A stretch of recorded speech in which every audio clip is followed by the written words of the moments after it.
Дәуіт, Забурдың 25-ші жыры 3-ші аятында қаншалықты дұрыс айтып тұр десеңізші. Өйткені көз алдымда мейірімің. Осы Дәуіттің өміріне қалай әсер етті? Бұлай деп оқимыз: сенің ақиқат жолыңмен жүріп келем. Колорадодағы Колумбайн мектебіндегі атыстан кейін ФБР-де өте қызық зерттеуге тапсырыс берді. Оны мектеп жазалаушысының бейнесі деп атады. Олардың не істегілері келгенін білесіздер ме? Олар сол екі колорадалық атқыштарды зерттейін деп шешті. Сонымен қатар осыған дейінгі атыстың 17 қатысушыларында.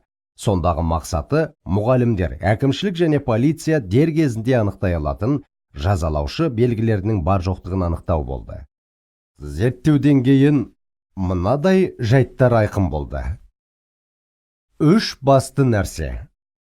Біріншіден, олардың барлығы ақ нәсілді болды.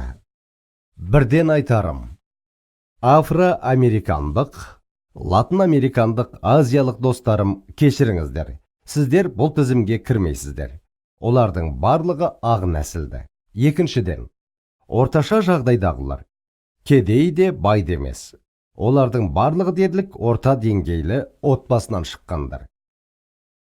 Бірақ бастысы үшінші: отбасында әкесі, шешесі емес, әкесі немесе жоқ, немесе алыс жерде, немесе бала тәрбиесіне атсалыспайды. Сонымен, қай бағытта зерттеу жасасаңыз да, барлығы отбасылық қарым-қатынастың бала өміріне деген ықпалына әкеліп соғады. Соның өзінде көбінесе зерттеулердің 80%, одан да жиі болмаса, әке рөлінің маңыздылығын алдыға қояды. Осы қарым-қатынас арқылы киелі рух жасөспірімнің жанына әсер етіп, мәсіх үшін баурап алады.